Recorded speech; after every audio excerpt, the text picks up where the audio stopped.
What's up, everybody? My name is Garrett Webb. Welcome to Tales of TV. I'm going to be your host today. Today, we're going to be watching Spider-Man, the animated series from 1994. This show was a pretty big show for me as a kid. I loved this. I was obviously a huge fan of the Sam Raimi movies. If you would go to Blockbuster anytime in before they closed down, basically, you'd see Spider-Man cartoons on DVD. I always rented those and would watch these. I think this show's great, man. You get a good look at a lot of the supervillains that don't always get a ton of coverage, you know? You get a look at a lot of the storylines from the comics that aren't always talked about. I think this show kicks ass, man. It ran for 5 seasons and still managed to end on a cliffhanger. I mean, spoiler alert, but it ends up with Mary Jane Watson, either fading away or turning to water and disappearing into the multiverse or some shit. I don't know. It's been a while. This isn't going to be a full-on retrospective as much as just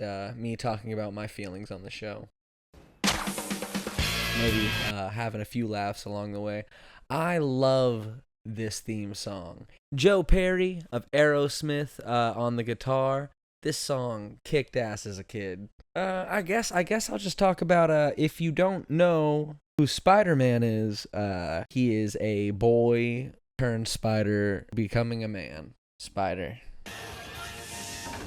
Yeah, I think this is probably, even at this point, our best on-screen version of Venom. I like the version in Spectacular Spider-Man. I just feel like this is the most one-to-one with the comic story. It's still entertaining. I feel like everything that does Venom feels they need to change it, and I don't think that that's necessary. Maybe it didn't work so much in Spider-Man 3. I'd say that has to do with different things in that movie. Not so much just that the Eddie Brock storyline doesn't work innately. I think it's a very fun storyline, and I think that comes through in this show. When they do the Alien saga or whatever. This weren't serious, Parker. We get a good look at the Daily Bugle, Peter Parker working with J. Jonah Jameson and Robbie. I really think this set the blueprint for what Spider-Man stuff should. I mean, I know that there was tons of Spider-Man stuff, but this really picked what worked for the character and defined it for years come.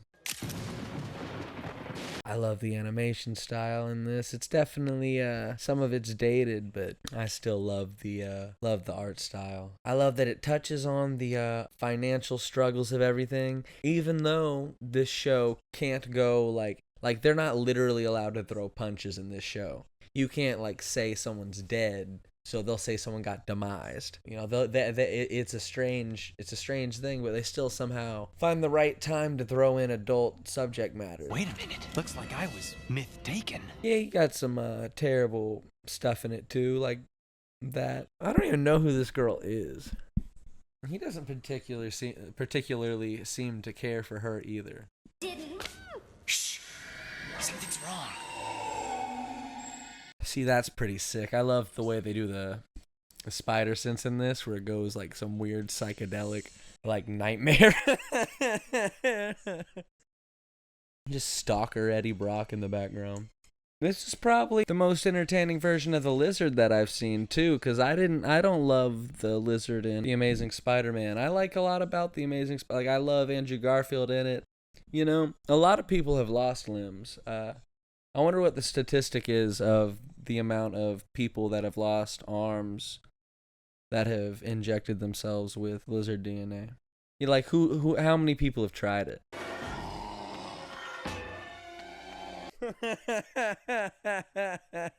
See, that's the thing. They sometimes lizard him up too much. He can be just kind of Alligator Man. I like Alligator Man. As opposed to the Goomba in The Amazing Spider-Man. Eat him. Eat him. That's fun that he's taking pictures. Irresponsible, but fun. Probably my favorite vibe for Spider-Man currently. I think that this one kicks ass. I even like the tone better than or maybe it's just the art style better than the Spectacular Spider-Man one. And I love Spectacular Spider-Man. You know, the dialogue's better. It's probably more entertaining moment to moment because it probably flows better. But there's something about this that just feels more iconic to me. But I love Spectacular Spider-Man. No, they'll think he's a freak. They'll hunt him down and hurt him. Or worse. This is heartbreaking. Dr. Connor's family. You don't even really see any of that in The Amazing Spider-Man. So this really is a much better version. This really makes you feel for him. That's a defining part of that story in the comics is his family. And to ignore that in the only movie that we've ever gotten and probably will get to focus solely on the Lizard, I just think that's a shame. A real missed opportunity. See, this really humanizes him and makes you want him to be saved as opposed to just thrown in jail. You want him to be cured and then not have to go to jail. In The Amazing Spider-Man, you're like, throw him off the roof, Spider-Man. He's coming at people. They only make him like an evil scientist. You could have made it seem like he's a victim in this, like he is in the story typically. I think it was done great in the Spectacular Spider-Man show too, though. That one did the Lizard story really good too. So I don't know. This show had a ton of other crazy things going on. Like it had the first real Spider-Verse thing going on. That I love the fight scenes, even though you can't really they weren't able to have them punch. They do so much more creative things because they can't do that.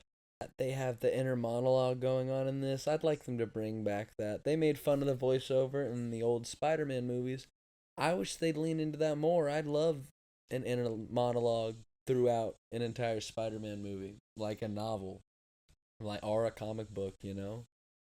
I think that would be very interesting to be able to hear his thoughts and how angsty he is, because he's very in his head, and if you don't hear his thoughts, then, you know, he can seem kind of bland. I'd love it if the next Tom Holland movie they have a full-on voiceover the entire fucking time.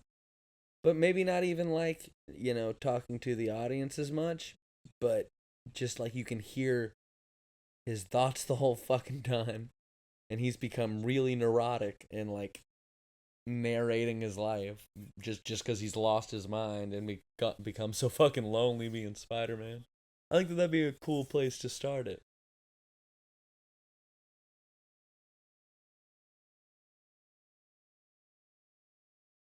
Alright, y'all, this has been Tales of TV. My name is Garrett Webb, and every day Israel is committing a genocide on the people of Palestine.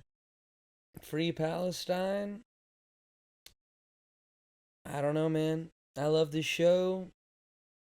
I love Spider-Man. Have a good night.